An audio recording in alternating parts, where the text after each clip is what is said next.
اسلام چاہتا ہے لوگ پڑھے، خوب سے خوب پڑھے اور اپنے رب کا نام لے کر ہر چیز اسلام چاہتا ہے شروع ہو اللہ کے نام سے، تو بہرحال علم کے لیے بھی کہا اقرا بسم ربک الذی خلق، پڑھو اپنے نبی، اے نبی اپنے رب کے نام سے اس نے پیدا کیا۔ دوسری جگہ سورہ زمر سورہ نمبر 39 آیت نمبر 9 میں اللہ نے فرمایا کہا هل يستوي الذين يعلمون والذين لا يعلمون، اے نبی کیا وہ لوگ جس کو علم ہے اور جس کو علم نہیں کیا دونوں برابر ہو سکتے ہیں؟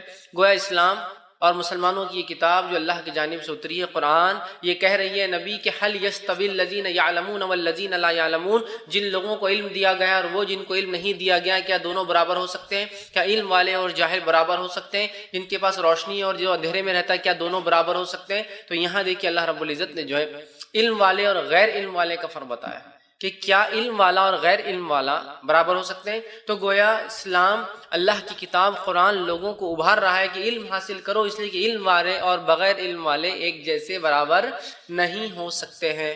اسی طرح اللہ رب العزت نے سورہ طٰہٰ سورہ نمبر 20 اس کی آیت نمبر 114 میں نبی اکرم صلی اللہ علیہ وسلم فرمایا کہا، اور آیت اس طرح سے اللہ رب العزت فرماتا ہے وَقُلْ رَبِّ زِدْنِي عِلْمًا، اے نبی آپ اللہ سے دعا کیجئے اے اللہ میرے علم میں اضافہ کر۔ وَقُلْ رَبِّ زِدْنِي عِلْمًا، اے نبی آپ دعا کیجئے اللہ میرے علم میں اضافہ کر۔ علامہ ابن کثیر رحمہ اللہ اس آیت کی تفسیر میں لکھتے اور بیان کرتے ہیں قرآن میں یہ واحد چیز ہے جو نبی کو مانگنا سکھایا گیا اور وہ ہے علم کے تعلق سے۔ قرآن کے اندر ایک ہی ایسی چیز ہے جو نبی اکرم صلی اللہ علیہ وسلم کو اللہ نے مانگنا سکھائی، نہ دولت، نہ مال، نہ عزت، نہ شہرت، نہ دنیا کی سلطنت، نہ کوئی بڑی حکومت، نہ کوئی حاکمیت، نہ کوئی لڑکے، نہ کوئی اولادوں کی کثرت، کوئی چیز نہیں سکھائی۔ جو چیز سکھائی گئی وہ کیا ہے؟ اللہ رب وَقُلْ رَبِّ زِدْنِي عِلْمًا، اے نبی آپ دعا کیجئے اپنے رب سے اے میرے رب میرے علم میں اضافہ کر۔ تو گویا علامہ ابن کثیر لکھتے ایک ہی دعا ہے جو نبی کو مانگنا سکھائی گئی وہ ہے علم، اور میں کہتا ہوں اللہ رب العزت نے علم اس لیے بھی مانگنا سکھایا کہ ایک نٹ شیل میں ایک چھوٹے سے جملے میں بڑی بات کہہ دی، اس لیے کہ علم تمام چیزوں کی بنیاد ہے۔ آج حکومت کی بنیاد کیا ہے لوگوں کی؟ علم۔ آج دنیا پہ جو لوگ تسلط کر رہے ہیں، حکومت کر رہے ہیں، جبر کر رہے ہیں، زبردستی کر رہے ہیں، جو چاہے منوا رہے ہیں، کس بنیاد پر؟ علم، ٹیکنالوجی، سائنس ہے، علم کی بنیاد پر۔ آج مال و دولت لوگوں کے پاس ہے کس بنیاد پر؟ اور یہ دیکھو آدمی کتنا بیوقوف ہے لیکن کتنا مال و دولت والا، نہیں، علم۔ اس نے فلاں علم حاصل کیا، آج یہ تھا کمپنی ڈالی، سی او بن گیا، فلاں ہو گیا، اسی کمپنی نمبر 1 دنیا میں ہوگی، نمبر 2 ہوگی، نمبر 10 ہوگی، سمجھ رہے آپ؟ علم ہے نا۔ اسی طرح حکومت لوگ کر رہے ہیں کس بنیاد پر؟ علم، سائنس اور ٹیکنالوجی۔ ہم نے دیکھا نا سائنس ٹیکنالوجی کا میڈیا کا استعمال کیا گیا تو کون جا کر جو حکومت میں بڑھ آتا ہے نا؟ علم۔ تو گویا اللہ رب العزت نے ایک بہت چھوٹے جملے میں بات بیان کر دی وَقُلْ رَبِّ زِدْنِي عِلْمًا، اے مسلمانوں علم حاصل کرو، اس لیے کہ علم یہ بنیاد ہے تمام چیزوں کی جو دنیا میں ملتی ہے۔ آج لوگوں کو عزت ملتی ہے علم کے بنیاد پر، آج شہرت ملتی ہے علم کے بنیاد پر، آج دولت مل رہی ہے علم کے بنیاد پر، آج حکومت ہے علم کے بنیاد پر، آج عزت وقار ہے علم کے بنیاد پر، آج تسلط ہے دنیا پہ حاوی ہے علم کے بنیاد پر، تمام چیزوں کے لیے علم ہے۔ تو اللہ رب العزت نے بنیادی چیز بتا دی، کیا چیز چاہیے؟ علم آ جائیں گا تو سب کچھ انسان کے پاس آ جاتا ہے، اور علم چھوٹ گیا تو سب کچھ چھوٹ جاتا ہے۔ دور جہالت میں صحابہ کو کوئی نہیں پہچانتا تھا یہ کون لوگ ہیں، ان کے پاس ایک علم آیا وحی کے ذریعے، وہ تھا کتاب اور سنت کا علم۔ جب انہوں نے کتاب و سنت کے علم کو حاصل کیا، کتاب و سنت پر جم گئے، تو دنیا ان کا آج نام لیتی اور قیامت تک نام لیتی رہیں گی۔ پھر ایسی شایان شان حکومتیں کی جس کو آج بھی لوگ یاد کرتے ہیں، ایسا مال و دولت ملا جس کو لوگ صرف تصور کرتے ہیں، سمجھ رہے نا، ایسی عزت اور شہرت ملی جس کے لیے لوگ ترس رہے ہیں۔ آج سب کچھ ملا کس بنیاد پر؟ وحی کا علم آنے کے بعد اس کو انہوں نے پکڑ لیا۔ تو گویا ہر قسم کا علم نفع بخش ہی ہوتا ہے، یاد رکھیے۔ یہ الگ بات ہے کچھ علم صرف دنیا میں نفع دیتے ہیں اور کچھ علم دنیا اور آخرت دونوں میں دیتے ہیں۔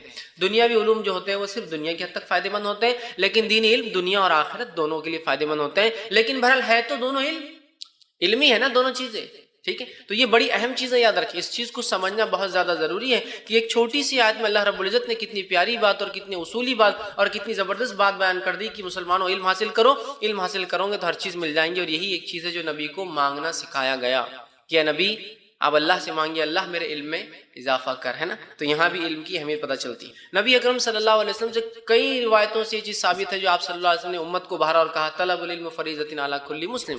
کچھ روایتوں میں الفاظ اضافے سے مسلمتین کے لفظ بھی۔ تو علم کا حاصل کرنا ہر مسلمان مرد اور عورت پر فرض ہے، ضروری ہے، وہ کوشش کرے، ہے نا، طلب رکھے اس چیز کی۔ کبھی ہوتا ہے انسان علم حاصل نہیں کر پاتا، لیکن جب طلب رکھتا ہے، اس کے لیے کوشش کرتا ہے، تو وہ کچھ نہ کچھ اس فیلڈ میں، اس فن میں خود نہ کر سکے تو اس کی آل اولاد کر گزرتی ہے نا۔ تو یہاں دیکھیے نبی اکرم صلی اللہ علیہ وسلم نے علم کی بات کی کہ علم حاصل کرنا، ٹھیک ہے، علم حاصل کرنا یہ ہر مسلمان مرد اور عورت پر یاد رکھیے یہ فرض ہے۔ اسی طرح مسلمانوں نے دنیاوی جدید سائنس جدید علوم کے اندر کیوں جو ہے پچھڑے ہوئے رہ گئے، کیوں پیچھے رہ گئے، اس کی ایک وجہ ہے، یاد رکھیے۔ اس کی بنیادی وجہ جو رہی وہ یہ ہے کہ دین اور دنیا کا مسلمانوں نے فرق کیا۔ کس چیز کا فرق کیا؟ دین اور دنیا کا فرق کیا، جبکہ کتاب اور سنت میں دین اور دنیا کا فرق نہیں ہے، دنیا اور آخرت کا فرق ہے۔ سمجھ رہے ہیں بات کو؟ ہم نے کیا کیا، جیسے مثال کے طور پر میں ایک تاجر ہوں، جب میں مسجد میں آپ مجھ سے مل رہے ہیں تو مجھ سے اچھا نیک انسان تو آپ کو کوئی دکھائی نہیں دے رہا، ماشاءاللہ کیا فیض صاحب ہے، کیا دینداری ہے، کیا نماز ہے، کیا نوافل ہے۔ جب تجارت میں مل رہے تو مجھ سے بڑا دھوکے باز آپ کو دکھائی نہیں دے رہا، اس کی ٹوپی اس کے سر، اس کا پیسہ اس کے سر، ادھر اس کو جھوٹ بولنا۔ اب آپ بولیں گے ایک ہی شخصیت کے دو روپ کیوں ہیں؟ تو جب مجھ سے سوال ہوگا تو میں کہوں گا دیکھیے وہ مسجد میرا دین ہے، تجارت میری دنیا ہے، لہٰذا دین کے حساب سے کرتا ہوں، دنیا کے حساب سے کرتا ہوں۔ ڈبل سٹینڈرڈز کیوں؟ دین اور دنیا کا فرق، دین الگ چیز ہے، دنیا الگ چیز ہے۔ بہت سارے لوگ سوال کرتے کبھی کیا مسجد میں جھوٹ بول سکتے ہیں؟ مجھے بھی ہنسی آتی، میں بولتا ہوں کیوں، کیا باہر جھوٹ بول سکتے ہیں مسجد کے؟ نہیں بول سکتے ہیں نا، نہ باہر بول سکتے ہیں نہ مسجد میں بول سکتے ہیں۔ مسجد میں بولنا بدرجہ اولا جھوٹ بولنا غلط اور گناہ کا معاملہ، لیکن جھوٹ تو جھوٹ ہے نا، ہر جگہ گناہ ہے۔ تو یہ دین اور دنیا کا فرق۔ اگر میں اسٹوڈنٹ طالب علم ہوں، جب میرے کو آپ کالج میں دیکھیں گے تو مجھ سے برا طالب علم نہیں ہے، مجھ سے برا انسان نہیں ملے گا، چھیڑ چھاڑ سب چالو ہے۔ مسجد میں آ جاؤں تو آپ پہچان نہیں پائیں گے، وہی تھا کہ جو لڑکیوں کو وہاں چھیڑ چکی۔ اب میری دین ہے، میں مسجد میں آ گیا ہوں تو ذکر و اذکار تسبیحات کہ دوست بھی اگر ساتھ نماز کو آئے تو 10 منٹ کھڑے رہنا پڑا، اتنی نوافل چل رہی، اتنی دعائیں چل رہی۔ بھائی آپ باہر نکل کے لڑکیوں کو چھیڑ رہے ہیں اور وہاں جا کے نہیں، وہ میرا دین، یہ میری دنیا ہے، دین کے اعتبار سے جی رہا ہوں، دنیا کے اعتبار سے جی رہا ہوں۔ دین اور دنیا کا اسلام نے فرق نہیں کیا، ہاں دنیا اور آخرت کا اسلام نے فرق کیا۔ اگر میں آپ سے کہوں جہاز، پانی کا جہاز چل رہا ہے تو آپ کہاں تصور کر رہے ہیں؟ ہماری سڑکوں پر، ریگستان میں، ہوا میں، سمندر میں۔ تو اگر میں کہہ رہا ہوں میں دین پر چل رہا ہوں تو کہاں؟ زندگی سے پہلے، مطلب پیدائش سے پہلے، موت کے بعد نہیں، دنیا میں نا۔ تو ظاہر سی بات ہے اگر میں دین پر چل رہا ہوں تو دنیا میں، اس لیے کہ دنیا ہی تو کھیتی ہے جہاں ہم آخرت کے جو کچھ آخرت میں ملنے والا، جو کچھ ہم وہاں یہاں بوئیں گے وہاں اس کو کاٹنے والے، ٹھیک ہے۔ تو لہٰذا دین دنیا کے فرق نے ہمیں کیا کیا معلوم؟ دینی علوم الگ، عصری علوم الگ، دینی علوم الگ، دنیاوی علوم الگ، اور پھر دینی علم کا کیا حل ہوا اور دنیاوی علم کا کیا حل ہوا۔ تو جب ہم نے دین اور دنیا کا فرق کیا تو دینی علم اور دنیاوی علم کا فرق کیا، جب دینی علم اور دنیاوی علم کا فرق کیا تو یہ بھی ہاتھ سے گیا اور یہ بھی ہاتھ سے گیا۔ وہ مسلمان جو دین اور دنیا دونوں میں آگے تھے۔ جب مسلم سائنسدانوں کی میں تذکرے کروں گا تو آپ کہیں گے یہ تو فلاں امام ہے، ہاں یہ امام بھی ہے اور یہ سائنٹسٹ بھی ہے، یہ ایک فلاں جو ہے ایک فلاں مسلک کے جو ہے ایک بڑے امام ہے، قاضی بھی ہے اور فلاں سائنٹسٹ بھی ہے، یہ ایک مفسر بھی ہے اور یہ ایک طبیب بھی ہے، یہ تفسیر بھی انہوں نے کی ہے اور یہاں ایک بہت بڑے طب کے ماہر بھی تھے اپنے آپ میں، چونکہ وہ جانتے تھے اقرا بسم ربک الذی خلق، پڑھ اپنے رب، ہر نافع علم کو پڑھنا شروع کر دیا۔ اور ان کے نبی نے ان سے کہا تھا کہ موت کے بعد جو 3 چیزوں میں سے ایک چیز کا ثواب ملتا ہے نافع علم ہے، بس لگے تھے ہر علم حاصل کرنے، لگے تھے ہر علم حاصل کرنے، کوئی بھی علم انسانیت کو فائدہ ہو حاصل کرتے تھے اور ان کو دیتے تھے، اور کوئی بھی علم جو آخرت کا فائدہ کرتی مسلمان وہ تو پیدائش سے لیتے ہی تھے۔ اور علم کا سلسلہ موت، پیدائش سے لے کر موت تک چلنا چاہیے، یاد رکھ، ٹھیک۔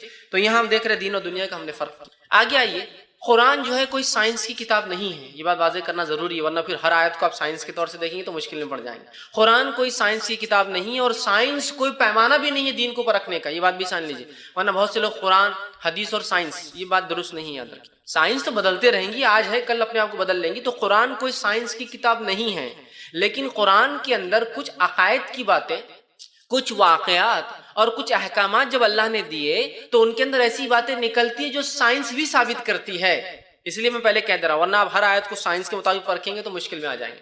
قرآن کوئی سائنس کی کتاب نہیں ہے، یہ کوئی ٹیکسٹ بک نہیں ہے سائنس کی کہ یہ کرے تو یہ ہوتا، وہ کرے تو وہ ہوتا، لیکن اس نے کچھ عقائد کی باتیں بتائی، جیسے کہ جہنم میں جو لوگ جلیں گے ان کی جلد کو ہم بار بار بدلیں گے تاکہ وہ عذاب کا مزہ چکے، عقیدے کی بات کی ایمان نہ لاؤ تو جہنم میں جلو گے تو جلدیں بدلی جائیں گی۔ تو ایک سائنس کی بات نکل رہی اس میں سے کہ جلد کے اندر کچھ ہوتا ہے، جبھی اللہ کہہ رہا ہے کہ ہم جلدوں کو بدلیں گے، مطلب جلد میں کچھ ہے جس کی وجہ سے جلنے کے بعد احساس عذاب کا کم ہوگا، تو ہم جلدوں کو بدل کر پھر احساس کو دوبارہ تازہ کر دیں۔ بات تو ہے عقیدے کی ہو رہی ہے کہ مرنے کے بعد، لیکن ہے ایک سائنٹیفک بات بھی۔ کافر کی مثال ایسی ہے جیسے سمندر کی، گہرے سمندر کی گہرائی میں ہو، بہت گہرائی میں کہ اپنا ہاتھ بھی نکالے تو دیکھ نہیں سکتا ہے، بات ہو رہی کافر کی مثال، لیکن یہ پتہ چل رہا ہے کہ سمندر کی گہرائی میں اندھیرا ہوتا ہے۔ سلیمان علیہ السلام نے لشکر کو لے کر چلے تو چوٹیوں میں سے ایک چوٹی نے کہا کہ اے میرے دوستوں، اے میرے ساتھیوں، چلو اپنے اپنے بلوں واپس، پتہ نہیں سلیمان کا لشکر بنا شعور بنا سوچے سمجھے ہمیں رونتے ہوئے چلے جائیں گے۔ بات ہو رہی ہے کہ واقعی کہ سلیمان علیہ السلام کے زمانے میں کیا ہوا، لیکن ایک سائنس کی بات پتہ چل رہی ہے کہ چونٹیاں بات کر سکتی ہے۔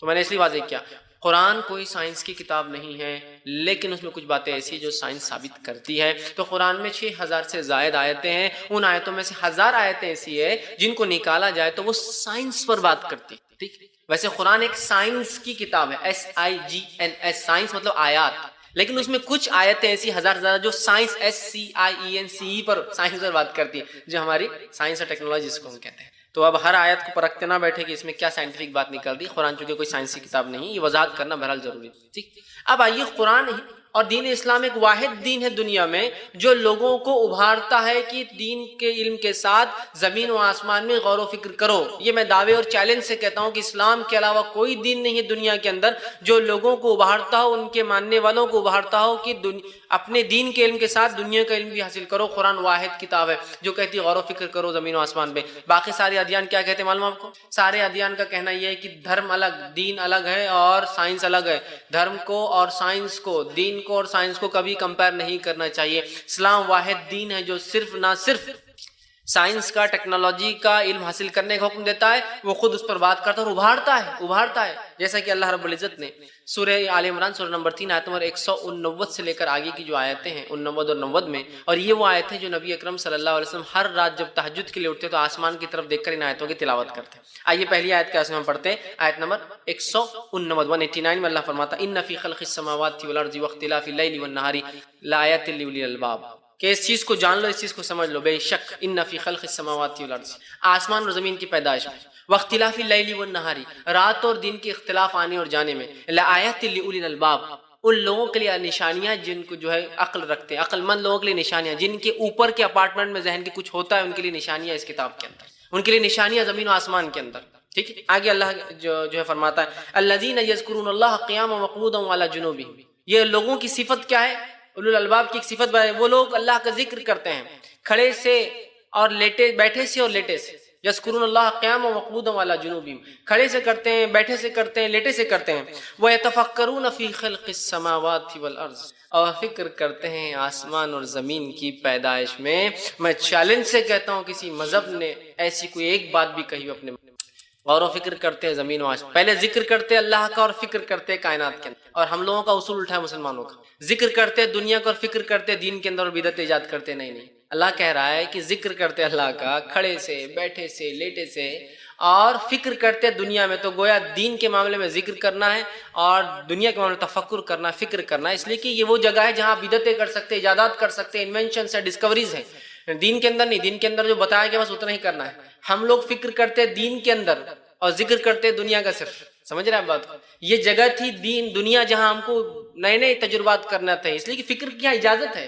ٹھیک، جب اللہ رب العزت فرما رہا ہے کہ وہ فکر کرتے ہیں زمین و آسمان کی پیدائش میں اور کہتے ہیں ربنا ما خلقت ھذا باطلا، اور پھر کہتے ہیں اللہ تو نے اس کو بے بنیاد بیکار نہیں پیدا کیا. اور یاد رکھیے جتنے سائنسدان ہیں جنہوں نے اللہ کا انکار کیا تھا ایک زمانے میں، آج اقرار کرنے پہ مجبور ہیں، اس لیے کہ جب زمین و آسمان کی اسٹڈی کی تو کہنے لگے کوئی بنانے والا ہے. اور جہاں تھیوری آف ایوولوشن ایک تھیوری آج بھی چلتی ہے نو ڈاؤٹ کہ ارتقاء خود بخود چیزیں بن گئی، ایک نئی تھیوری آ چکی ہے the theory of intelligent creation, کہ کوئی ایک ایسی ذات ہے جو بہت باعقل ہے جس نے اس کو بنایا ہے. یہ تھیوری ابھی مشہور نہیں ہوئی لیکن ہو جائیں گے انشاءاللہ تھوڑے دن میں. ایوولوشن کے اگینسٹ ایک نئی تھیوری آئی ہے، تھیوری آف انٹیلیجنٹ کریشن. بنانے والا کوئی ایک ہے جو بہت انٹیلیجنٹ، اس نے بہت با حکمت با حکیم ذات ہے جس نے سب بنایا. چونکہ وہ مجبور ہے، جب دیکھ رہے زمین آسمان کی پیدائش وہ کرے نہیں، یہ خود بخود بن ہی نہیں سکتا ہے. تو اللہ رب العزت کہتا ہے جو فکر کرتے ہیں نا زمین و آسمان میں، تو وہ کہتے ہیں ربنا ما خلقت ھذا باطلا، اللہ تو نے بیکار نہیں بنایا، جو پھر فسبحانک فقنا عذاب النار، اور تیری ذات پاک ہمیں جہنم کی آنکھ سے بچا. سمجھ رہا؟ تو قرآن نے جو ہے ابھارا. علم کی دو قسمیں ہوتی ہیں، ایک علم ہوتا ہے شرعی، دوسرا ہوتا ہے کونینی یا دنیاوی علم، جس کو عام زبان میں کہیں گے دینی علم اور دنیاوی. تو ایک کو کہیں گے شرعی علم اور دوسرا کونینی علم، یونیورسل نالج. ایک تو ہے جو وحی کے ذریعے آتا ہے جو کتاب و سنت محفوظ ہے، ایک وہ ہے جو یونیورسل نالج ہم انکشافات دیکھ کر سیکھ کر مختلف چیزوں کے اندر سائنس اور ٹیکنالوجی عام زبان میں کہیں وہ علم ہوتا ہے. ٹھیک، اور دونوں ہی علم اہم ہیں. نبی اکرم صلی اللہ علیہ وسلم جو ہے مجموعہ زوائد کا للحیثمی، اس کے اندر ایک واقعہ آتا ہے کہ آپ صلی اللہ علیہ وسلم نے جنگ بدر میں طے ہوا کہ فدیہ لیا جائے گا انسانوں سے، جو لوگ پکڑے گئے تھے مشرکین، فدیہ لے کر کیا کیا جائے گا؟ ان سے کچھ پیسے لیے جائیں گے، انہیں چھوڑ دیا جائے گا. اب جو لوگ فدیہ نہ دے پائیں گے، جو لوگ پیسے نہیں دے پائیں گے، تو ان کے ساتھ کیا کیا جائے گا؟ وہ لوگ، وہ مشرکین مسلمانوں کے 10 بچوں کو علم سکھائیں گے تو انہیں رہا کر دیا جائے گا. سوال یہ مشرکین مسلمانوں کو کیا، مسلمان بچوں کو کون سا علم سکھائیں گے؟ قرآن حدیث کا؟ نہیں، ظاہر سی بات ہے وہ سکھائیں گے لکھنے کا طریقہ جو عربی زبان تھی، شاعری سکھائیں گے، علم ہندسہ میتھمیٹکس سکھائیں گے، یہ تو سب سکھائیں گے نا، ریاضی جس کو کہتے ہیں. مشرکین قرآن حدیث تھوڑی سکھا سکتے. ظاہر سی بات ہے یہاں پتہ چلا یہ علم بھی اہم ہے. آپ صلی اللہ علیہ وسلم دلوایا، 10 بچوں نے سیکھا مسلمان ان سے، اور ظاہر سی بات ہے وہ دنیاوی علوم ہی ہوں گے، ہے نا. اسی طرح صحیح مسلم کی روایت ہے نافع علم ثواب جاریہ ہے. ایسا علم جس سے انسانیت فائدہ اٹھائے، ثواب جاریہ بنتی ہے۔ اس کے علاوہ بہت ساری روایتیں جس میں علم حاصل کرنے کے فضائل ہیں۔ یقیناً ابھی ہمارا مقصد وہ نہیں ہے، میرا مقصد ہے کچھ باتیں قرآن اور ماڈرن سائنس کی۔ اب آئیے، یہ ماڈرن سائنس کی باتیں میں کیوں رکھ رہا ہوں، اس کی وجہ بھی جان لیجیے۔ اللہ رب العزت نے آخری نبی کو دنیا میں بھیج دیا، نبی اکرم صلی اللہ علیہ وسلم آ گئے، اس کے بعد اب کوئی نبی نہیں آنے والا ہے۔ قوموں کی فطرت یہ رہی ہے کہ جب نبی آتے تھے وہ ان سے سوال کرتی اور معجزہ مانگتی تھی، بتاؤ بتاؤ بتاؤ بتاؤ فلاں چیز، اور انبیاء جو معجزے بتایا کرتے تھے کہ یہ ہے یہ ہے یہ ہے۔ جیسے مثال کے طور پر موسیٰ علیہ السلام کے زمانے میں جادو بڑا زور پر تھا، تو اللہ رب العزت نے موسیٰ علیہ السلام کو جو معجزہ دیا وہ معجزہ جادو کے بالکل کاٹ دیتا تھا۔ جادو ہے نا، جادو تو جھوٹ ہوتا ہے، وہ شبدے بازی ہوتی ہے، دھوکے پہ مبنی ہوتا ہے، لیکن موسیٰ علیہ السلام کا معجزہ حقیقی تھا۔ جب کیا تو جادوگر سمجھ گئے کہ یہ حقیقت ہے اور ایمان لائے موسیٰ علیہ السلام پر اور ہارون علیہ السلام پر، ہے نا۔ عیسیٰ علیہ السلام کا دور طب کا دور تھا، تو وہاں ہوا یہ کہ سائنس، گریک سائنس بہت عروج پر تھی۔ اللہ رب العزت نے ایک ایسا معجزہ بنایا عیسیٰ علیہ السلام کو کہ بغیر باپ کے پیدا کر دیا، ہے نا۔ سائنس حیران ہو گئی کہ یہ کیسے ہو سکتا ہے، اللہ جو چاہے کر سکتا، ہو گیا۔ اسی طرح محمد صلی اللہ علیہ وسلم کا جو دور تھا، وہاں اس زمانے میں لینگویج، پوئٹری جس کو کہیں گے، عربی، اس اپنے ان کو بڑا ناز تھا، اتنا ناز تھا ان کو کہ اپنے آپ کو عرب کہتے تھے اور دوسرے لوگ کیا کہتے تھے، اجمی۔ اجمی کا معنی ہوتا ہے گونگا، مکہ، اس کو بات نہیں کرنا تھی، تو اپنے آپ کو بولنے والا دوسروں کو مکہ کیوں کہتے تھے، اس لیے کیوں کہتے ہیں ہمارے جیسا کوئی بولنے، اور واقعی میں ان کی فصاحت، ان کی زبان کی بلاغت، اس کے بعد ان کی حافظہ جو تھا وہ یقیناً وہ جو ایک ایڈمائریبل جس کو کہتے ہیں، وہ ایک اپنے آپ میں جو ایک خصوصیت تھی اس قوم کی، تو وہ فخر کرتے تھے، ٹھیک ہے۔ تو اس بات کو سمجھنا ہم کو سمجھنا پڑے گا۔ تو آپ صلی اللہ علیہ وسلم کو جو معجزہ دیا گیا قرآن، وہ اس زمانے کی تمام اصول جو پیمانے تھے اس کو توڑتے ہوئے جا رہا تھا۔ ایسی بات، وہی الف با تا سا سے بنے ہوئے الفاظ ہے، یہ الف لام میم اور قرآن کی دوسری چیزیں جن کو دیکھ کر عرب حیرت میں تھے کہ کیسی عجیب بات ہے، یہ شاعری بھی نہیں ہے، شاعر کا کلام ایسا ہوتا ہی نہیں، وہ پریشان تھے۔ اب ہم آخری نبی ہے، نبی اکرم صلی اللہ علیہ وسلم کے جانے کے بعد دعوت اسلام ہمارا ذمہ ہے۔ قرآن کو ہر دور میں اپنے آپ کو ثابت بھی کرنا پڑے گا نا۔ ہر دور میں لوگ معجزے کے ذریعے تو دعوت دیتے رہے، انبیاء علیہ السلام، نبی چلے گئے، ہم باقی ہیں، تو امت مسلمہ کو بھی اللہ رب العزت نے قرآن ایک ایسا معجزہ دیا جو انشاءاللہ عزیز قیامت تک اپنے آپ کو ثابت کرتا رہے گا۔ آج سائنس ٹیکنالوجی کا دور ہے، قرآن یہاں بھی اپنے آپ کو ثابت کرے، اور اس کے ذریعے ہم اقوام عالم تک پہنچ سکتے اور بتا سکتے۔ بہت سارے لوگ ہیں نا، ہم صرف سائنس کو مانتے ہیں، ہم تو کسی بنانے والے کو مانتے نہیں، بس کوئی تو بھی ایک سپر نیچرل پاور ہے، تو ہم ان کو دعوت دے سکتے ہیں کہ وہ سپر نیچرل کون ہے اور سائنس کیا ہے، ہماری کتاب کیا بیان کرتی، دیکھو۔ کیونکہ اکثر لوگوں کا مذہب چھوڑنے کی وجہ ہی ہوگی، ان کا مذہب سائنس کا اعتراف نہیں کرتا، سائنس کو تصدیق نہیں کرتا، سائنس کو مانتا نہیں، سائنس کا علم حاصل کرنے والوں کو جلایا بھی گیا، یاد رکھیے، سمجھ رہے ہیں بات کو۔ لیکن اسلام وہ دین ہے جو اس کی قرآن دیکھیے کہ مثال کے ایسی کتاب ہے جو اپنے آپ کو ہر دور میں ثابت، آج سائنس اور ٹیکنالوجی کا دور ہے، قرآن یہاں بھی اپنے آپ کو ثابت کرتی ہے، اور قرآن نے چیلنج بھی کیا ہے کہ اگر اس کتاب کو اللہ کی طرف سے تم نہیں مانتے تو کچھ اس جیسی کتاب لاؤ۔ سورہ بقرہ سورہ نمبر 2 آیت نمبر 23 سے 24 میں آپ دیکھ لیجئے، تو اس میں اللہ نے چیلنج کیا ہے کہ اگر تم کو اس چیز میں شک ہے جو ہم نے اپنے بندے محمد صلی اللہ علیہ وسلم اتاری ہے، ٹھیک، وَإِن كُنتُمْ فِي رَيْبٍ مِّمَّا نَزَّلْنَا عَلَىٰ عَبْدِنَا فَأْتُوا بِسُورَةٍ مِّن مِثْلِهِ، کہ اگر تمہیں کوئی شک ہے کہ ہم نے محمد صلی اللہ علیہ وسلم جو کتاب اتاری کہ اللہ کی طرف سے نہیں ہے، تو تم اس جیسی کو کتاب لے کر آؤ۔ وَدُعُوا شُهَدَاءَكُم مِّن دُونِ اللَّهِ إِن كُنتُمْ صَادِقِينَ، اور پکار لو جن کو پکار سکتے ہو اللہ کے علاوہ اگر تم اپنے دعوے میں سچے ہو تو۔ فَإِن لَّمْ تَفْعَلُوا، اور ایسا ہرگز تم نہیں کر سکو گے، جیسا کچھ نہیں لا سکو گے۔ فَإِن لَّمْ تَفْعَلُوا وَلَن تَفْعَلُوا، ٹھیک ہے، اگر تم ایسا نہ کر سکے اور تم ہرگز نہیں کر سکو گے، فَاتَّقُوا النَّارَ الَّتِي وَقُودُهَا النَّاسُ وَالْحِجَارَةُ أُعِدَّتْ لِلْكَافِرِينَ، تو ڈرو اس آگ سے جس کا ایندھن انسان اور پتھر ہے اور انکار کرنے والوں کے لیے، کافروں کے لیے تیار کی گئی۔ اب آئیے، قرآن جو سائنس کی بات کرتا ہے، پوری آیتیں نہیں لوں گا، صرف 5 سے 6 شعبے لوں گا سائنس کے، اور اس میں بھی مختصر ایک دو چیزیں رکھتے ہوئے اپنی بات کو ختم کروں گا۔ پہلا شعبہ ایسٹرونومی، علم فلکیات، کائنات، زمین، آسمان، یہ سیارے، ستارے، پلانٹ، سٹارز کیسے چلتے ہیں، مون اور سن، اس کے بارے میں جو قرآن کہتا ہے ایسٹرونومی، علم فلکیات جس کو کہتے ہیں۔ ایسٹرونومی کے بارے میں جو کائنات کیسے وجود میں ہے، قرآن کیا کہتا ہے اور سائنس کیا کہتی ہے، میں دونوں باتیں رکھوں گا۔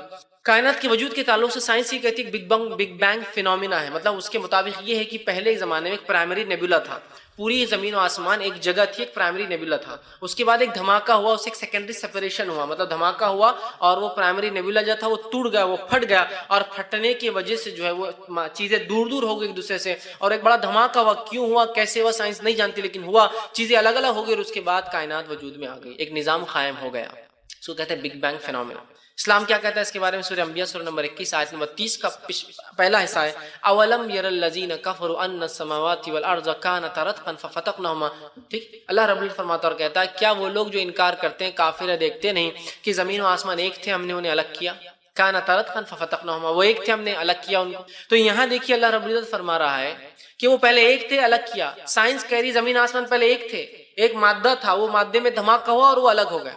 اب آئیے میں ایک مثال دیتا ہوں، اگر سمجھ لیجئے میرے ہاتھ میں کانچ کا ایک جگ ہے اور میرے ہاتھ سے گر جاتا ہے، تو گرنے کے بعد کیا ہوتا ہے بتائیے؟ وہ ثابت رہیں گا نہیں، ٹوٹ جائے گا، ٹوٹ کر بہت نقصان دہ چیز بن جائے گا، نوک ہو جائیں گے آپ کو جھاڑ کر، قیمتی سے قیمتی آپ کانچ کی چیز گر جانے کے بعد آپ اس کو اٹھا کے سیدھا کچرے کے ڈبے میں ڈال دیتے ہیں نا.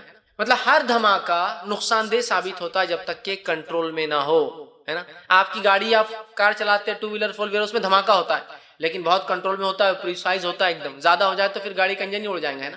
بہت کنٹرول میں ہوتا ہے وہ دھماکہ. تو ہر دھماکہ نقصان دہ ہوتا ہے نا. اب آئیے میں آپ کو مثال دیتا ہوں. سمجھیے میرے ہاتھ سے کانچ کا جگ گرا اور گرتے سمجھ لیجیے 6 گلاس بن گئے. آپ بولیں گے ماشاءاللہ چلو اچھا ہی ہو گیا، گلاسوں کی ضرورت تھی، جگ گر گیا اور 6 گلاس بن گئے. ہوا ہے کیسا؟ ایک عمارت میں دھماکہ ہوا، بڑی عمارت تھی، بازو گر کے جو 3-4 چھوٹے چھوٹے گھر بن گئے. آپ بولیں چلو ماشاءاللہ یہ گھر کی ضرورت تو تھی، دھماکہ ہوا، چلو فائدہ ہو گیا، 4 گھر بن گئے، آپ لوگ فائدہ. ایک انسان بیٹھے تھے کچھ اور وہاں بم دھماکہ ہوا اور 4-5 بڑے انسان بیٹھے تھے، 6-7 جو چھوٹے چھوٹے بچے بن کے نکل کے آ گئے. چلو ماشاءاللہ دھماکہ فائدے مند ہی رہا، دیکھو بڑے انسان تھے، بچے بن کے آ گئے. ایسا ہوا ہے کہ دھماکے نے کبھی کوئی نظم قائم کیا اور کبھی کچھ فائدہ کیا جب تک کہ وہ کنٹرول میں نہ ہو؟ نہیں. آپ کہیں کنٹرول میں دھماکہ نہ ہو تو صرف نقصان کرتا ہے.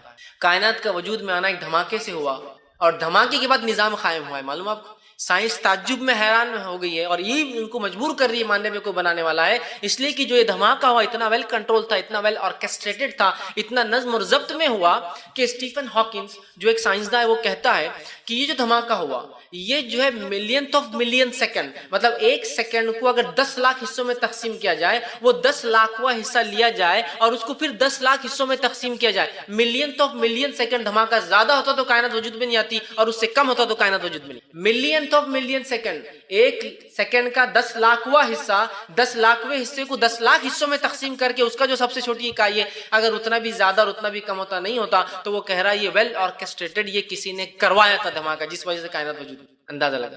اللہ رب العزت اس بات کو نٹ شیل میں بہت چھوٹی سی آدمی کائنات رتقا ففتقناہم، ہو گیا معاملہ ختم. ایک تھے ہم نے الگ کر دیا، سمجھ جاؤ ہے نا. کتنی پیاری بات ہے. تو قرآن نے دیکھ کس طرح سے. اسی طرح قرآن یہ کہتا ہے کہ جب کائنات وجود میں آئی تو اس سے پہلے وہ اسموک تھی، دھوئیں کی شکل میں تھی. سائنس بھی یہ کہتی ہے کہ ہاں جب کائنات وجود میں آئی تو ایک دھماکہ ہوا، دھماکہ ہونے کے بعد چیزیں پھیل گئی اور جو جب پھیلی تو ان کی اصلی شکل جو تھی وہ دھوئیں والی شکل تھی. پھر اس کے بعد یہ دھواں جمنا شروع ہوا، ٹیمپریچر کول ڈاؤن ہوا، دھواں جمنا شروع ہوا تو پھر ستارے اور سیارے وجود میں آنے لگے اور مختلف ان کے ٹیمپریچرز، مختلف ان کے جو ہے حرارتیں جو ہے ہو گئی، جیسا کہ چاند کی حرارت ہے، سورج کی حرارت ہے، دنیا کی حرارت ہے اور مختلف اور سیارے ہیں ان کی اپنی اپنی حرارت ہے. تو وہ اسموک تھی. اللہ رب العزت قرآن فرماتی ہے، سائنس کہتی ہے کہ وہ دھوئیں کی شکل میں تھے، دھواں جمنا شروع ہوا، پارٹیکلز موٹے تھے، مطلب گیس نہیں تھے، گیس میں موٹے پارٹیکلز نہیں ہوتے لیکن دھواں ایک چیز میں موٹے، اس میں سالڈ پارٹیکلز بھی ہوتے ہیں. وہ جمع ہوئے اور اس سے ایک مادہ بنا. قرآن نے دیکھی کیا کہا، سورہ فصیلت سورہ نمبر 41 آیت نمبر 11 میں کہا ثم استوى الى السماء وهي الدخان فقال لها وللارض ائتيا طوعا او كرها قالتا اتينا طائعين. اللہ رب العزت نے پھر جو ہے آسمان کی طرف خسد کیا اور آسمان اور زمین سے کیا الى السماء وهي دخان، جبکہ وہ آسمان دھوئیں کی شکل میں تھا، دخان کہتے دھوئیں کو. فقال لها وللارض، اور زمین و آسمان سے کہا تم مل جاتے ہو چاہے خوشی سے ملو یا پھر ناراضگی سے ملو. انہوں نے کہا زمین و آسمان نے اللہ ہم تیری اطاعت میں مل جاتے، اور زمین و آسمان آ کر مل گئے. تو یہاں لفظ دیکھیے کیا کہا کہ آسمان کیا تھا، دھوئیں کی شکل میں تھا، اسموک تھا. اور قرآن نے بھی یہ کہا دخان کا لفظ استعمال کیا، وہ جو ہے دھواں تھا. اور یہ بات ہو رہی ہے کائنات کے وجود میں آنے کی جب کوئی سائنسداں یا کوئی انسانیت موجود ہے. سمجھ رہا؟ دیکھیے قرآن نے کیسی بات. اسی طرح جو زمین کی شکل کے بارے میں قرآن کہتا ہے کہ زمین کی شکل گول ہے، نہ صرف گول ہے، قرآن کہتا ہے وہ جیو اسفیریکل ہے، مطلب اوپر اور نیچے، شمال اور جنوب تھوڑے دبے ہوئے، نارتھ اور ساؤتھ پولز، اور بیچ میں جس کو ہم ایسٹ اور ویسٹ کہتے ہیں عام زبان میں، وہ تھوڑے سے پھولے ہوئے ہیں. دنیا گول ہے لیکن بال کیسی گول نہیں ہے، پوری بال کیسی نہیں، تھوڑا تھوڑا اوپر اور نیچے کا دبا ہوا ہے. اس کو بولتے ہیں جیو اسفیریکل شیپ آف دی ارتھ، مطلب وہ پورا گول نہیں ہوتا ہے، تھوڑا پچکا ہوا ہے اوپر اور نیچے کے حصے سے. قرآن نے بھی اس شکل کے بارے میں کہا زمین کی، اور بالکل یہی کہا. اور قرآن کیا کہتا ہے سورہ نازیات سورہ 19 آیت نمبر 30 سے فرمایا وَالْأَرْضَ بَعْدَ ذَلِكَ دَحَاهَا، اور ہم نے زمین کو اس کے بعد بنایا. دہاہا یا یہ لفظ دہیا سے آتا ہے جس کا معنی ایک تو ہوتا ہے پھیلی ہوئی، واسٹ ایکسپانس، اور دوسرا معنی ہوتا ہے دہیا کا شتر مرغ کا انڈا. دیکھیے مرغی کا انڈا بھی ایک انڈا ہوتا ہے لیکن وہ اویل شیپ ہوتا ہے، اوپر سے چھوٹا نیچے سے بڑا. شتر مرغ کے انڈے کو آپ کبھی دیکھیے، وہ انڈا بالکل جیو اسفیریکل شیپ ہوتا ہے، دونوں طرف سے دبا، اوپر نیچے سے، بیچ میں سے پھلا ہوا. کبھی شتر مرغ کا انڈا اگر دیکھنے کو ملے آپ تو دیکھیے غور سے، وہ دو طرف سے تھوڑا پچکا ہوا ہوتا ہے، بیچ میں سے پھلا ہوا ہوتا ہے، جیسا کہ ایگزیکٹلی زمین کا شیپ ہے جیو اسفیریکل جس کو کہتے ہیں. پورا گول نہیں ہے، اسفیریکل نہیں. جیو اس لیے کہتے ہیں کہ ہماری زمین تھوڑی سی پچکی ہوئی تھی، جیو اسفیریکل. تو قرآن نے زمین کی شکل کے بارے میں کہا، اور بالکل وہ کہا جو سائنس نے اب پتا کیا، جو کہ پہلے ناممکن تھا. اگر کوئی یہ پتا بھی کر لے کہ دنیا گول ہے، جیسے کہ بہت سے لوگوں کا اندازہ دنیا گول ہے، اس کی وجہ یہ ہے، اور بال کیسی گول ہے، اس کا اندازہ جو تھا وہ یہ تھا کہ جب جہاز کو آپ پانی میں سے آتے ہوئے دیکھیے، پانی کے جہاز سمندر کے کنارے، آپ کو پہلے اس کے اوپر کی نوک نظر آئیں گی، پھر تھوڑا، پھر تھوڑا، پھر تھوڑا، پھر تھوڑا، پھر تھوڑا پورا نظر آتا ہے، تو ظاہر سی بات ہے مطلب وہ چڑھائی کر رہا ہے نا کچھ، جبھی تو تھوڑا تھوڑا نظر آ رہا ہے۔ دیکھیے کبھی اگر آپ نے دیکھا ہوگا پانی کے جہاز کو آتے ہوئے سمندر تو آپ کو محسوس ہوگا، تو اس سے اندازہ ہوتا ہے کہ جب تھوڑا تھوڑا دکھ رہا ہے اس کا مطلب کچھ گولائی کی شکل میں اوپر کی طرف آ رہا ہے۔ یہ اندازہ تھا دنیا کو، کچھ لوگوں نے اس کے بارے میں کہا، لیکن ایسا گول ہوگا جیو اسفیریکل، قرآن نے جتنا ایگزیکٹ پیمانہ لگایا وہ کسی نے نہیں کہا تھا۔ اندازہ تب ہوا جب پہلی بار جو ہے سائنسدان چاند پہ جا سکے اور وہاں سے دیکھا رہی تھوڑی پچکی ہوئی اوپر کی طرف سے، جب اس کی وجہ سے وہ 6 مہینے کے رات اور دن اوپر نیچے کی طرف ہوتے ہیں، چونکہ وہ گول نہیں پچکی ہوئی ہے، جس کی وجہ سے جب وہ، اور اس کا ایک گھماؤ کا ایک تھوڑا جھکاؤ بھی ہوتا ہے دنیا کا، جس کی وجہ سے 6 مہینے رات اور 6 مہینے دن چلتا ہے ایک طرف، چونکہ وہ پچکی بھی ہے اور جب گھومتی ہے تو سیدھی نہیں گھومتی دنیا، تھوڑا سا جھکاؤ کی طرف گھومتی ہے، جس کی وجہ جب وہ حصہ ادھر سورج کی طرف جاتا ہے 6 مہینے، تو ادھر ہو جاتا ہے تو 6 مہینے اندھیرا ہوتا ہے۔ تو آج سمجھ سکے ہم اس چیز کو، قرآن نے کئی زمانہ پہلے اس کو 1450 سال پہلے اس کی وضاحت کی۔ اسی طرح جو ہے قرآن کہتا ہے علم فلکیت کے بارے میں، چاند کی روشنی اس کی روشنی نہیں ہے، وہ کسی کی روشنی لے کر دیتا ہے، جو کہ ممکن ہی نہیں تھا کہ عام اعتبار سے اس کو جانا جا سکے، قرآن نے 1450 سال پہلے کیا۔ جیسا کہ دیکھیے قرآن نے جب بھی سورج کا لفظ استعمال کیا تو یہ لفظ استعمال کیا، تو ضیاء کہا چمکدار چیز، یا سراج کہا یا وہاج کہا، مطلب یا تو بلیزنگ لیمپ کا لفظ آیا، مطلب جہاں بھی سورج کا لفظ آیا خود کی روشنی کے بارے میں کچھ نہ کچھ تذکرے آئے، ضیاء خود کی روشنی والا، سراج خود کی روشنی والا، وہاج بھڑکتا ہوا ایک انگارہ، خود کی روشنی کا تصور، ٹھیک۔ جب بھی چاند کا لفظ استعمال کیا تو منیر کہا یا تو جو ہے نور کہا، اور منیر اور نور ایسی روشنی کو کہا جاتا ہے جو خود کی روشنی میں ریفلیکٹڈ لائٹ ہوتی ہے، مطلب کسی کی روشنی کو اوپر لے کے ریفلیکشن ہو رہا ہے، جیسے مثال کے طور پر یہ لائٹ ہے، یہ خود کی روشنی دے رہا ہے، اور روشنی آ کے میرے اگر چشم پہ لگ رہی ہے اور آپ کی طرف آ رہی ہے تو اس کا مطلب یہ میرے چشم کی روشنی نہیں ہے، اس کی روشنی میرے چشم پہ پڑھ کر میرے چشمے بھی جسے کہیں کانچ پر آپ کی طرف آ رہی ہے۔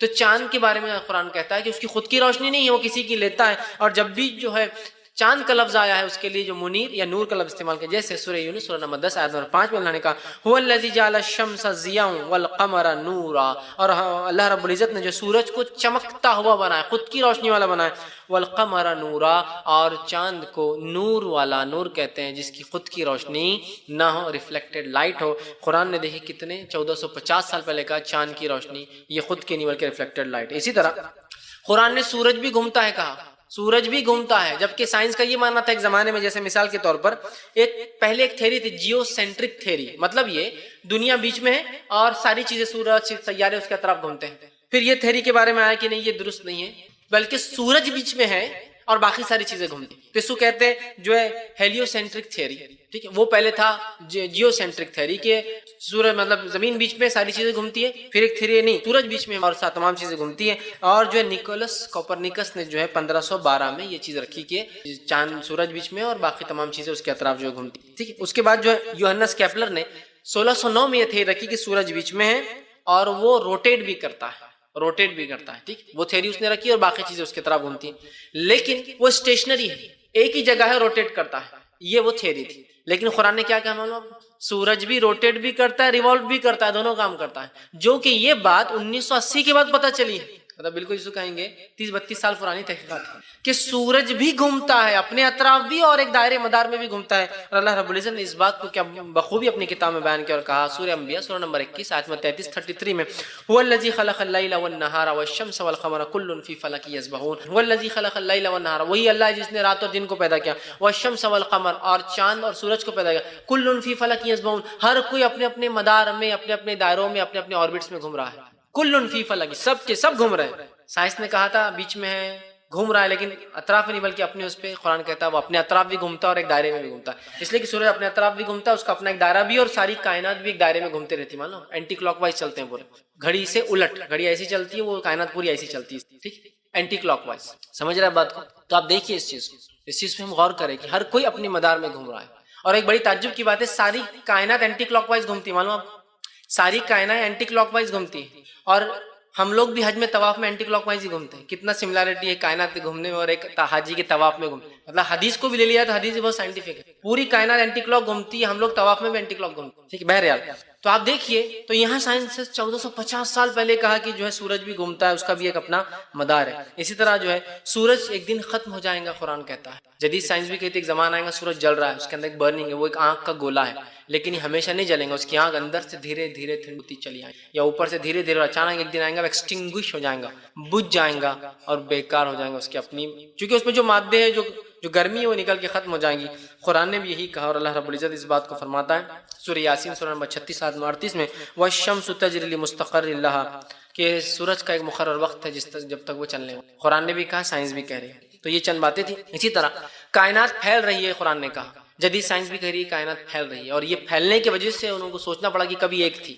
آئیے ایڈوین ہبل نے 1925 میں اس نے کائنات کا جو ہے غور کیا، اور اس نے دیکھا ہر ستارہ سیارہ ایک دوسرے سے دور بھاگ رہے ہیں، پلانٹ ارتھ سٹار سب بھاگ رہے ہیں ایک دوسرے۔ اس نے کہا جب یہ دور بھاگ رہے ہیں تو اگر ان کو جمع کیا جائے، یہ بھی بھاگ رہے ہیں نا، ان کو اگر وقت میں پیچھے گئے پیچھے گئے پیچھے گئے پیچھے گئے پیچھے گئے پیچھے گئے پیچھے گئے، سمجھ رہے ہیں، اور ان کی رفتار کے حساب سے ہی وقت لگایا جاتا ہے کہ کائنات کتنی پرانی ہے۔ جس رفتار سے بھاگ رہے ہیں اگر اسی رفتار سے پیچھے کیا جائے ان کو تو پتہ چلتا ہے کہ کائنات تقریباً 5 بلین سال پہلے بنی ہے۔ اس کی رفتار کے اعتبار سے گمان غلط بھی ہو سکتا ہے۔ جس رفتار سے بھاگ رہے ہیں اسی رفتار سے ان کو پیچھے لے جایا جائے تو اس سے وہ اندازہ لگاتے ہیں کہ 5 بلین ایئر سے بھاگ رہے ہیں یہ لوگ۔ بہت بڑا وہ ہوتا ہے پیمانہ، 1 بلین جو ہوتا ہے وہ 100 کروڑ کا ہوتا ہے، تو 500 کروڑ سال وہ کہتے ہیں کہ اندازہ ہے کہ کائنات بنی تھی۔ بہرحال تو اس نے دیکھا سب بھاگ رہے ہیں، تو اس نے کہا سب بھاگ رہے ہیں مطلب کبھی ایک جگہ تھی، اور اسی کے نام سے ہبل ٹیلیسکوپ ہے جو بہت مشہور، ناسا کے ٹیلیسکوپ کا نام ہبل، ایڈوین ہبل، چونکہ اس نے انکشاف کیا تھا یہ چیز۔ ٹھیک، تو کائنات جو ہے دور بھاگ رہی ہے، تو اس نے کہا کبھی یہ ایک تھی، اس کا مطلب جب ہی دور بھاگ رہی ہے۔ قرآن نے بھی اس کے تعلق سے کہا سورہ زاریات سورہ نمبر 51 آیت نمبر 47 میں والسماء بنیناها بأید وإنا لموسعون، اور ہم نے ہے جس کو آسمان کو بنایا اور ہم اس کو کشادہ کر رہے ہیں، اس کو پھیلا رہے ہیں، لموسعون وسیع کرتے جا رہے ہیں، پھیلاتے جا رہے ہیں، اور کائنات پھیل رہی ہے۔ ہر ستارہ، ہر سیارہ، ہر گیلیکسی ایک دوسرے سے دور بھاگ رہی، ستارے ہی بھاگ رہے، سیارے بھاگ رہے، اور وہ جو کہکشائیں ہیں جو گیلیکسی جس کو کہتے ہیں عام زبان میں، یہ تمام بھی ایک دوسرے سے دور بھاگ رہے ہیں، دور بھاگ رہے ہیں۔ اور کتنی کہکشائیں، آج سائنس یہ کہتی ہے کہ صرف ہمارے ملکی وی گیلیکسی، دودھیا گیلیکسی میں 100 ٹریلین سے زیادہ ستارے، 100 ٹریلین بہت بڑا پیمانہ ہوتا ہے، مطلب وہ انیمیجنیبل، ہمارے چھوٹے موٹے کیلکولیٹر حساب نہیں لگا پاتے۔ 100 کروڑ کا 1 بلین، 1000 بلین کا 1 ٹریلین، میں 100 ٹریلین کی بات کر رہا ہوں، صرف تارے ہیں۔ اور ہمارا سورج تو اتنا چھوٹا ہے کہ سورج کے مقابلے میں اربوں اور کھربوں گنا بڑے ستارے صرف ہمارے دودھیا گیلیکسی، اس کے علاوہ تو اور بھی ہیں، صرف ہمارے دودھیا کے، سمجھ رہے آپ، اور اس کو پار کرنا ناممکن ہے۔ اور ایسی 200 کروڑ سے زیادہ جو ہے کہکشائیں ابھی ہے جو گھوم رہی، تیر رہی ایک طرح سے۔ آپ انداز لگا اتنی بڑی کائنات صرف ایمان والوں کو ایسے چلیں گے، حدیث میں نا ایمان والا جب تک رہیں گا کائنات چلیں گی، تو خالی میں آج کے ایجاد کردہ کائنات کتنی بڑی ہے، ابھی تو اور ایجاد ہوتی رہیں گی۔ 100 ٹریلین سٹار ہے جس کو طے کرنا ناممکن ہے، ایسی 200 سے زیادہ جو ہے خراب جس کو کہیں گے، مطلب 200 کروڑ سے زیادہ جو ہے کہکشائیں تیر رہی ہیں، ہر کسی میں 100 سے ٹریلین سے زیادہ سٹارز ہیں، اور انسان 200 کروڑ جس کو کہیں گے 2 بلین لائٹ ایئرز تک آج دیکھ سکتا۔ مطلب اگر نور کے حساب سے روشنی کو چھوڑ دیا جائے، جس روشنی کی رفتار 1,86,000 میل فی سیکنڈ کی رفتار سے روشنی بھاگتی ہے،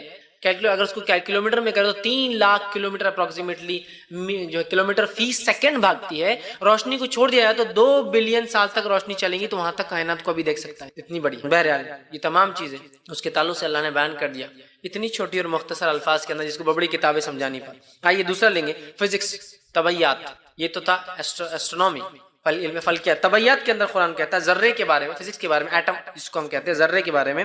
سورہ یونس سورہ نمبر 10 آیت نمبر 61 میں اللہ نے فرما رکھا وما يعزب عن ربك من مثقال ذرة في الارض ولا في السماء ولا اصغر من ذلك ولا اکبر الا في کتاب مبین۔ اور آپ کے رب کو تمام چیزوں کا علم ہے نبی صلی اللہ علیہ وسلم، چاہے وہ ذرے کو ایٹم کہتے ہیں انگلش میں، ایٹم کے برابر ہو، ولا في السماء والارض، اور چاہے وہ آسمان میں ہو زمین میں ہو، ولا اصغر، اس سے چھوٹا کچھ ہو، ولا اکبر، اس سے بڑا کچھ ہو، سب اللہ کے علم میں اور کتاب میں لکھا ہوا ہے۔ تو گویا قرآن یہ کہہ رہا ہے کہ ذرے سے چھوٹی بھی کوئی چیز ہوتی ہے، حالانکہ عربوں کے نزدیک سب سے چھوٹی چیز ذرہ تھی، ایٹم اس زمانے میں۔ آج ہم جانتے ہیں ایٹمز کے اندر کیا ہوتے ہیں، مالیکیولز میں ایٹم ہوتے ہیں، ایٹمز میں الیکٹرانز اور پروٹونز ہوتے ہیں۔ الیکٹرانز اور پروٹون جن چیزوں سے بنے، 4th جنریشن تک آج سائنس کاؤنٹ کر پا رہی ہے، الیکٹرانز پروٹونز کے اندر ایک اور جنریشن، وہ جس سے بنے اور وہ جس سے بنے اور وہ جس سے بنے، 4th جنریشن تک فزکس چلے گئی۔ قرآن نے کہا ایٹم سے بھی چھوٹی چیز کو اللہ جانتا ہے، گویا قرآن یہ بات بیان کر رہا ہے کہ ایٹم سے بھی کوئی چھوٹی چیز ہوتی ہے، جبکہ اس زمانے کی سائنس نہیں مانتی تھی، عربوں کے نزدیک ذرے سے چھوٹی کوئی چیز نہیں، قرآن نے کہا ایٹم سے بھی چھوٹی کوئی۔ اسی طرح جو ہے علم ارضیات، جیولوجی کے بارے میں دیکھیے قرآن کیا کہتا ہے، پہاڑ کے بارے میں، ارضیات مطلب زمین کے تعلق سے علم ہے۔ قرآن پہاڑوں کے تعلق سے کہتا ہے پہاڑ میخیں ہیں، سورہ نمبر 78 آیت میں 6 اور 7 میں اللہ نے فرمایا الم نجعل الارض مہادا، کہ ہم نے زمین کو پھیلا نہیں دیا کہ انسان چل پھر سکے، والجبال اوتادا، اور پہاڑوں کو میخیں بنا دی۔ پہلے یہ مانا جاتا تھا، سائنس یہ مانتی تھی کہ پہاڑ کی وجہ سے زلزلے آتے ہیں، اس کے وزن کی وجہ سے کبھی ہل جاتا ہے کبھی ڈل جاتا ہے. اور پھر سائنس نے انکشاف کیا کہ پہاڑ کی جو اوپر کی چوٹی ہے وہ ایک نوک ہوتی ہے. پہاڑ کئی گنا زمین کے نیچے ہوتا ہے اور یہ زلزلوں کی وجہ ہوتا ہے. آج سائنس کہتی ہے کہ پہاڑ کی وجہ سے زلزلے کم آتے ہیں، اگر نہ ہوتے تو زیادہ آئیں گے. پہلے زمین لوگ سائنس کہتی تھی پہاڑ سے زلزلے آتے ہیں. آج سائنس نے کہا نہیں، پہاڑ کے وجہ سے زلزلے رکتے ہیں، اس وجہ سے وہاں زیادہ محسوس ہوتے ہیں علاقوں میں جہاں پہاڑ ہوتے ہیں. چونکہ وہ جیسا کہ میخے سمجھتے ہیں آپ نے ایک ٹینٹ لگایا، وہ ٹینٹ کو اسٹیبل رکھنے کے لیے آپ ایک کیل ٹھوکتے ہیں، اس سے باندھ دیتے ہیں. ٹینٹ حالانکہ وہ کیل ہلتی ہے سب سے پہلے، چونکہ وہ کیل پکڑی ہوئی اس کو. تو بس پہاڑ بھی میخیں ہیں، اور میخ ہونے کی وجہ سے جب زمین ہلتی ہے تو سب سے پہلے وہ محسوس کرتے ہیں. اور پہاڑی علاقوں میں سب سے زیادہ زلزلے محسوس کیوں؟ اس لیے کہ وہ اسٹیبل کر رہے ہیں نا، زمین کو اسٹیبل کر رہے ہیں، وہ ہلتے ہلے تو پوری زمین بھی ہلتی ہے ان کی طرف. تو سائنس پہلے یہ کہتی تھی کہ پہاڑ کی وجہ سے زلزلے آتے ہیں، آج کہتی ہے پہاڑ سے زلزلے رکتے ہیں، اس سے کم ہوتے ہیں. اور قرآن نے کہا والجبال اوتادا، اور ہم نے پہاڑ کو میخیں بنایا ہے. دوسری جگہ فرمایا سورہ انبیاء سورہ نمبر 31 میں وجعلنا فی الارض رواسیا ان تمید بہم، اگر ہم زمین پر پہاڑوں کو میخیں نہ بناتے تو یہ ساری مخلوق کو لے کے زمین ہلتے رہتی تھی. قرآن کہہ رہا ہے کہ اگر پہاڑ نہ ہوتے تو ساری زمین ہلتی تھی. اور سائنس یہ کہتی ہے زمین کی جو اوپر جس سطح پہ ہم جیتے ہیں، چلتے پھرتے ہیں، کھاتے پیتے ہیں، یہ سطح 1 میل سے صرف 30 میل موٹی ہوتی ہے. اس کے بعد صرف لکوڈ ہے، اس کے بعد صرف پگھلا ہوا مادہ ہوتا ہے، اس کو لاوا بولتے ہیں. تو ہماری زمین جو ہے 1 میل سے 30 میل ہی موٹی ہے، جس پہ ہم چلتے پھرتے ہیں، اس کے نیچے پگھلا ہوا مادہ ہے. اور سائنس کہتی ہے اگر پہاڑ نہ ہوتے تو یہ ایسی ہوتی کہ بس ہم ہل رہے، جیسا کہ آپ سمجھ لیجیے کار میں ٹریول کر رہے ہیں، کھا سکتے ہیں آرام سے، پی سکتے ہیں آرام سے. سوچیے آپ زمین ایسی ہلتی تھی کیسے انسان. تو اللہ نے کہا پہاڑ کو میخیں بنایا، ورنہ پہاڑ یہ زمین تمہارے ساتھ کنٹینیو ہلتے رہتی. تو گویا پہاڑ سمجھ لیجیے زمین کی سطح ہے، تو پہاڑ وہ 2 سطح کے بیچ میں ایک میخ کیلے کام کرتا ہے. 2 سطح ہے، اس پہ کیلا مار دیتا ہے، اب ہلنا نہیں بول. تو یہ پہاڑ ہے، میخیں ہیں. سائنس نے آج ثابت کیا، قرآن نے 1450 سال پہلے بیان کیا. اسی طرح علم بحریات اوشنولوجی، اس کے بارے میں دیکھیے قرآن کیا کہتا ہے. پہلے آئیے میٹھے اور کھارے پانی کے بیچ میں ایک آڑ ہے، قرآن کہتا ہے، جس کو سورہ رحمان سورہ نمبر 55 آیت 19 اور 20 میں اللہ نے کہا مرج البحرین یلتقیان بینہما برزخ لا یبغیان، پانی کے 2 حصے ہیں جو آپس میں ملتے ہیں لیکن گھلتے ملتے نہیں. پہلے مفسرین کو بہت مشکل ہوئی تفسیر کرنے میں. پانی کے 2 حصے جو ملتے بھی، مرج البحرین یلتقیان بینہما برزخ لا یبغیان، ملتے بھی ہیں اور ایک دوسرے میں گھلتے بھی نہیں ہے، قرآن کہہ رہا ہے. تو بہت مشکل ہوتی تھی مفسرین کو تفسیر کرنے، کیسا کریں. پانی کے 2 حصے ملتے بھی ہیں لیکن گھلتے نہیں، ایک دوسرے میں نہیں ملتے. آج پتا چلا کہ میٹھا پانی جب نکلتا ہے ندیوں سے اور سمندر میں جاتا ہے، وہ کھارے پانی سے کبھی کبھار ملتا نہیں، اس لیے کہ اس کی سیلینٹی اور وہ سب الگ ہوتی ہے، اس میں معدنیات اس کے الگ ہوتے ہیں. لہٰذا وہ گھستا تو ہے پانی کے اندر لیکن اپنی ایک شناخت الگ باقی رکھتا ہے. ایسی بھی کہ کچھ مقامات پر سمندر میں یہ دیکھا گیا کہ سمندر کے بیچ میں انسان کھڑا ہے، ادھر میٹھا پانی اور ادھر کھارا پانی، جس کے لیے یوٹیوب پہ بہت بہترین کچھ ویڈیوز لوگوں نے وہ کیپچر کیے، جہاں 2 قسم کے سمندر بالکل آپ دیکھ سکتے ہیں آ کر تو ٹکرا رہے ایک دوسرے سے لیکن گھلتے ملتے نہیں کہیں بھی. مچھلی ادھر سے نکلتی ادھر جاتی ہے لیکن ایک بیچ میں آڑ ہے. اندر اترے لوگ جو غوطہ خور تھے، اندر اتر کے اس کو کیمرہ لیا، دونوں ملتے ہیں لیکن گھلتے نہیں ایک دوسرے، بالکل آس پاس تیر رہے. ایک پانی کا حصہ ادھر، دوسرا پانی کا حصہ ادھر، یہ کھارا ہے اور یہ میٹھا. سبحان اللہ. اب کون یہ بات بتا سکتا ہے؟ نہیں محمد صلی اللہ علیہ وسلم ہو سکتا چلے گئے ہوں گے نہ سمندر میں، ادھر کا پانی لیں گے، ہاں یہ کھارا ہے، یہ الگ ہے، ہاں یہ میٹھا ہے. اندازے سے گمان لوگ لگاتے ہیں، لیکن اندازہ لگائیے آپ صلی اللہ علیہ وسلم کبھی سمندر میں گئے نہیں، کس نے تو بھی آ کے بتا دیا ہوں گا. لوگ ہم تو ایمان رکھتے ہیں لیکن لوگ اس طرح سے شک کرتے ہیں. تو صرف سمندر کے بارے میں قرآن نے صرف اتنا ہی نہیں کہا کہ 2 پانی ہیں لیکن ملتے نہیں. آئیے آگے کیا کہا سنیے، ایک بہت زبردست واقعہ ہے. سمندر کی گہرائیوں میں اندھیرا ہوتا ہے. آپ بولیں گے اس میں کون سی نئی بات ہے، ایسی باتیں بول رہے فیض بھائی، ایسا بہت کچھ تو نیا بتا رہے. نہیں، 1450 سال پہلے جائیے جب غوطہ خوری نہیں تھی، یہ آلات نہیں تھے کہ اندر ڈوبا جائے. انسان صرف 20 سے 30 فٹ تک تیر سکتا تھا اور وہاں تک روشنی ہوتی، بلکہ 1 کلومیٹر تک سمندر میں روشنی ہوتی. کتنے کلومیٹر تک؟ 1 کلومیٹر کے بعد اندھیرا ہوتا ہے. آج تو بہت آسان ہے، ہم کو معلوم ہے کہ اندھیرا ہوتا ہے. اس زمانے میں جائے 1450 سال جب 30 فٹ سے نیچے کوئی جا نہیں سکتا تھا، کیسے پتا چلا وہاں کسی کو کہ سمندر میں اندھیرا ہوتا ہے. اللہ رب العزت نے قرآن میں سورہ نور سورہ نمبر 24 آیت میں 40 میں فرما رکھا او کظلمات فی البحر لجم بغشاہ موج من فوق السحاب. اللہ فرماتا ہے کافر کی مثال ایسی ہے، ایمان جو اللہ تعالی مثال ایسی ہے جیسے کہ وہ کھنگور اندھیرے میں سمندر کی گہرائی میں اور گہرے سمندر کی گہرائی میں ڈوبا ہوا ہے. کافر کی مثال کیسی ہے؟ ایک گہرے سمندر جس میں اندھیرا ہے، اس کے اندر وہ ڈوبا ہوا ہے، جس کے اندر سمندر کے اندر موجوں پر موجیں چلتی ہے اور اس سمندر کے اوپر بادل بھی آئے ہوئے ہیں.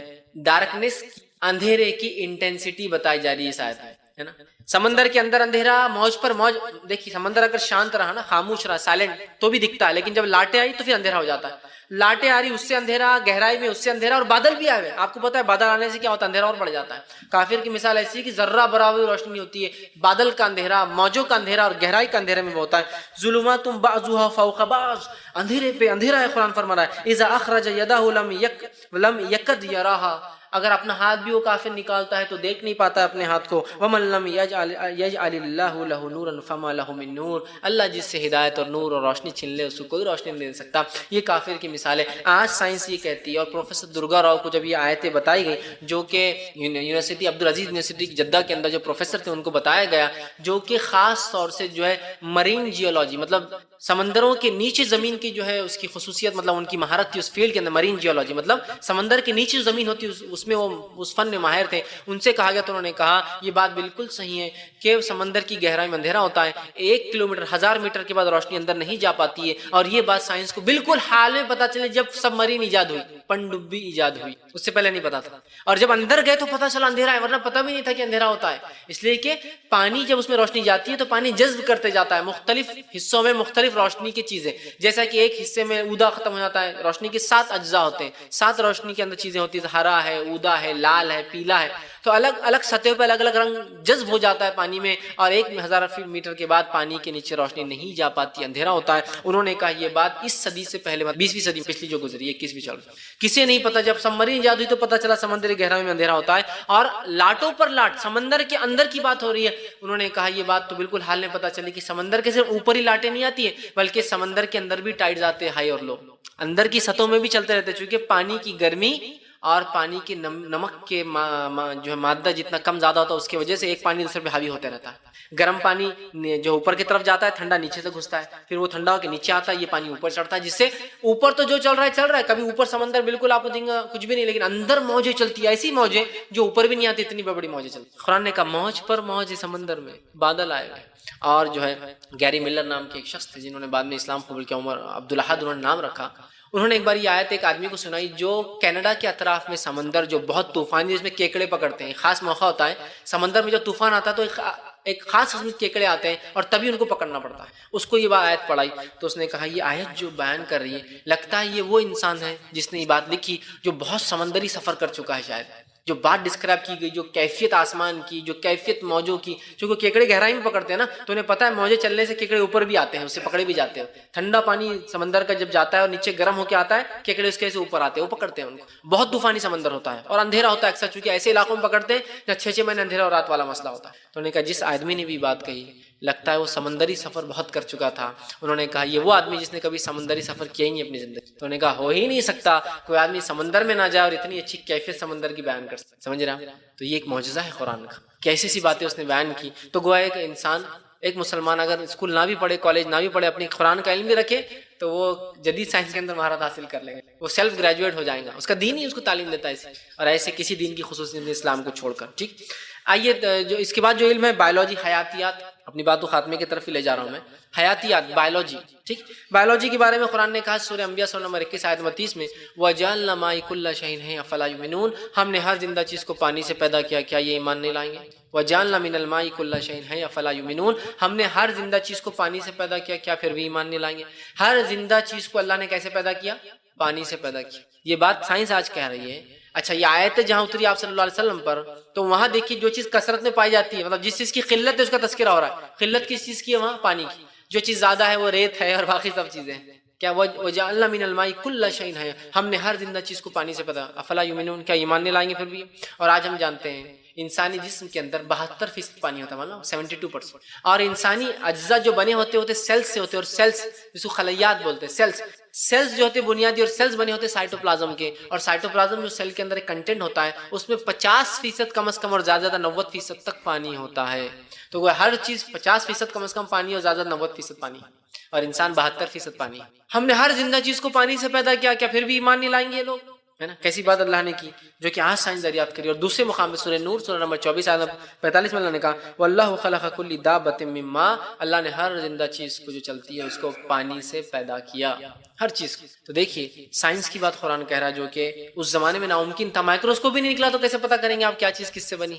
اور قرآن نے دیکھیے بایولوجی کے اوپر بات کی. آئیے باٹنی، نباتیات جس کو کہتے ہیں نا، باٹنی نباتیات مطلب جس کے اندر جو ہے جھاڑوں اور جھاڑ کے جو جتنے جس کو گے پلانٹس اور جو پیڑ پودے جس کو کہیں گے اس کا جو علم ہے اس کے بارے میں قرآن کہتا ہے. دیکھیے آئیے قرآن کیا کہتا ہے. سورہ طٰہٰ سورہ نمبر 20 آیت 53 میں قرآن نے کہا اور فرمایا وَأَنزَلَ مِنَ السَّمَاءِ مَاءً فَأَخْرَجْنَا بِهِ أَزْوَاجًا مِّن نَبَاتٍ شَتَّىٰ، اور اللہ رب العزت نے آسمان سے پانی برسایا اور اس کے بعد جو ہے نباتات جو ہے نکالے، پیڑ پودے نکالے، اور کہا ازواج من نبات شتیٰ، اور ہم نے جوڑوں کے اندر پیڑ پودوں کو نکالا، جوڑوں میں. اور زوج کا لفظ ہوتا ہے شوہر کے لیے بیوی کو زوج کہا جاتا ہے عربی میں، اور بیوی کے لیے شوہر کو زوج کہا جاتا ہے، اسپاؤسز جس کو انگلش میں بولتے ہیں. اردو میں الگ بات ہے کہ زوج بولتے صرف بیوی کہتے ہیں، عربی میں دونوں کے لیے ہوتا.